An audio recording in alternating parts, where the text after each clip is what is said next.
Well, I'm here for a podcast with PrimalSomething, and Ed has just pointed out that we just need the voice and not the mind. And Glenn is not here, unfortunately, so he's left me and Ed free rein. Let's give us free rein over the pod today.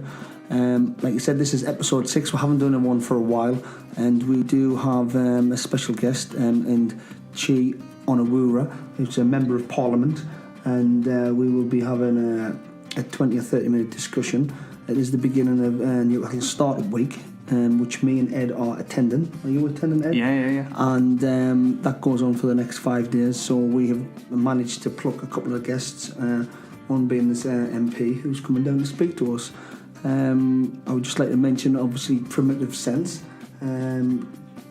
which is a digital agency, and these are the sponsors of the show today, as well as Given Origin, which is a fantastic company that builds brands and logos. Thanks, Steve. If you need anything like that, get in touch with Given Origin. And also for all your digital needs, Primitive Sense.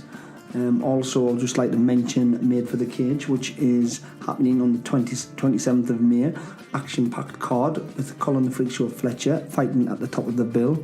And I'll also give a shout out to my friend Joel Alvarez, which I've just attended one of his events as the fitness director of the Paradise Challenge, which was very, very, very hard work. Without further ado, we will now move on to the podcast. Thanks, people, for tuning in. We're going to be talking about a few things very, very briefly. She's managed to have 5 or 10 minutes spare to come spend her time with us. So, Stephen, we've got a few things we want to talk about. Earlier, you mentioned innovation in the North East. Do you want to sort of kick off from there, your thoughts? Yeah, I wanted to ask Chi how important it was to have innovation in Newcastle and in the North East in general. Well, innovation, I believe that it is innovation and politics, which are the two ways in which we progress as a human race, and equally as a region, because all smart growth, all economic growth, which is sort of smart and sustainable, as opposed to just being figures moving around on a sheet or through exploitation, all smart, sustainable, inclusive economic growth comes through innovation. It comes through doing things better or doing them faster, doing them in a different way. That can be through new technology, it can be through new processes, it can be just new creative ideas. But if everything which is going to drive a northeastern successful economy, which delivers decent jobs, good jobs with high skills, with a decent wage, not 0-hour contract, minimum wage jobs, those sort of jobs which we need in this region, they come through innovation. And that is it's not an exaggeration to say that our future as a region and as a city depends on having innovation, and it depends on having innovation here in the Northeast, because otherwise we'll always be sort of living off the crumbs of other people's table. And you have to remember, obviously, that we drove the Industrial Revolution literally through the power of the rocket, the first steam engine, but also the turbine that Parsons invented. So that's why we were a successful economy, and that's what we need to do again. There is people. This region has had notable people like William Armstrong and George Stephenson, as well as Robert Stephenson. Yes, absolutely. And what I like to see is to tap into that innovation. I believe in education is key, and in trying to get people to believe in themselves. You've consistently voted against the raising of tuition fees. Do you think that education is accessible to all? Especially because it seems we're getting more. You can chip in yourself, Ed. How much does it cost you to do your? I think I'm up to about 45 grand debt at the minute. And I'll link that to that type of trying to get creativity, trying to get people to be educated and believe in themselves. I think it goes back to education as well. It's not accessible for everybody. I think that's absolutely right, and in fact, the studies show sort of on an economic basis that the characteristic which is the most linked to economic success for regional economies is the level of skills, but also, and I think to some ways equally important, in terms of people being able to fulfill their true potential, whatever area that is in, whether it's economically or creatively or in terms of life, quality of life, then education is absolutely essential to that. I know it's not accessible to all. I was out door knocking as I do now, as I do all year round, not just because of an election, but I was out in Benwell and Scotswood about a week ago, and a young woman answered the door. She'd never voted, actually. She was thinking about voting. But what her story was that she'd left school at 17. She said it was the biggest mistake she'd made in her life, but she got offered a job, so she left school, 17, had a kid at 19. She was 23 now. She wanted to become a forensic scientist. She'd always wanted to be a forensic scientist, she told me, but the job centre on the West Road, was saying to her that that was too much. She could never achieve it. There was no access to education anymore. She had to limit her aspirations and go for something achievable. And I just thought that was horrendous. And I think that's a combination of not having further education accessible, higher education accessible, but also not having proper adult education anymore. I definitely think, like you said, I see it in society. I do see a lack of belief in people and ambitions, because them the situations that I come across from my area. If you come about and say, this is what I believe I can do, the word that you said was, or the phrase you used was, reach their potential. I think that's what the country's lacking.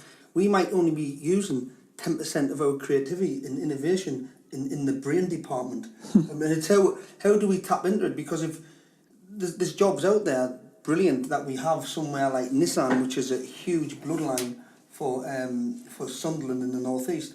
But I do believe, like you said, there's people who end up in jobs and situations who have lots more to offer in the region, and especially as we go further forward and we are reaching an age where there's going to be more mechanisation, which means there's going to be less low skilled jobs, because robots and computers are going to take them. I think it's vitally important that we tap into the talent which we have inside inside people's minds, and then to realise the jobs what they could be doing.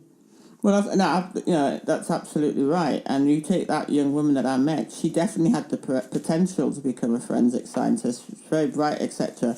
But because of the way that adult education works, education system works, she wasn't going to realise that potential.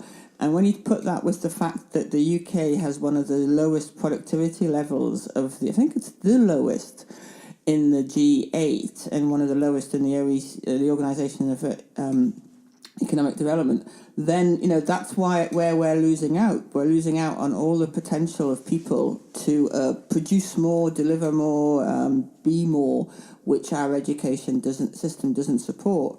I mean, I was actually, and it sounds amazing now, I was paid to go to university.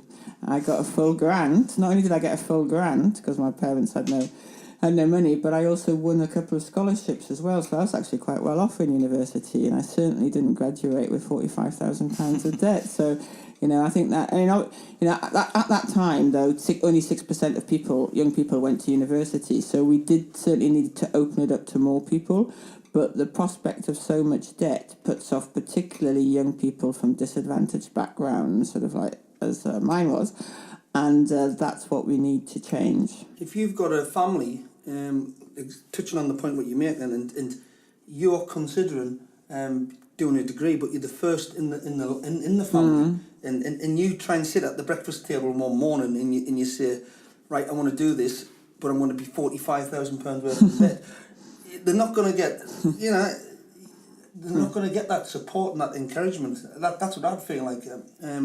I never got it. I never had a chance to do a degree for that type of reason. I'm from an impoverished background and in an area what is has a high unemployment, and for me it would just it would seem crazy to sign up to £45,000, which these people now have to do.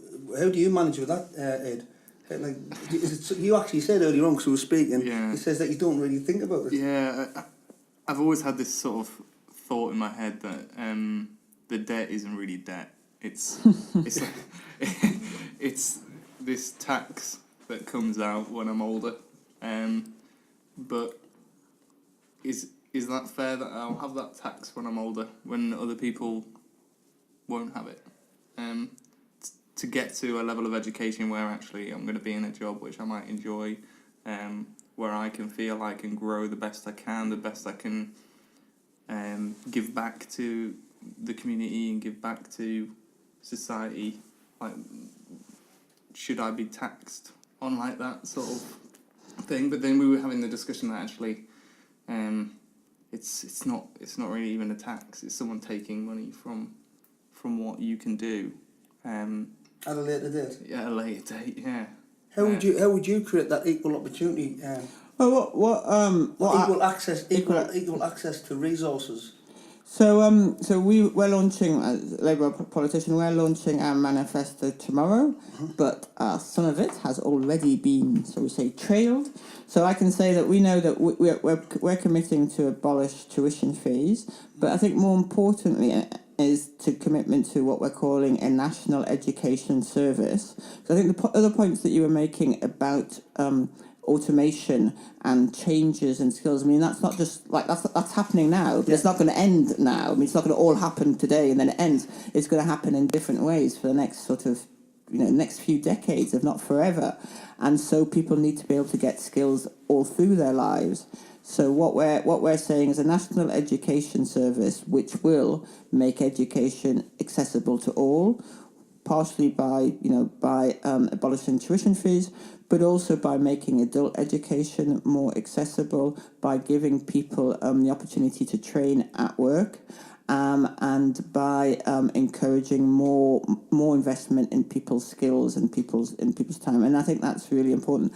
That a national education service is what a 21st century economy and society needs, because education should be lifelong. It shouldn't just be for only when you're under 24. Especially as not everybody makes the right decisions when they're under 24. That's been exactly my point. You don't know if that is the right decision, and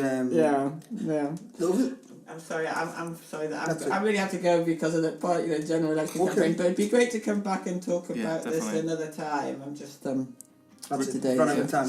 Today's one of those days. Well, thanks for having me here. Really, really appreciate your time. Thank you for coming down, Chief. Thanks a lot. Bye bye.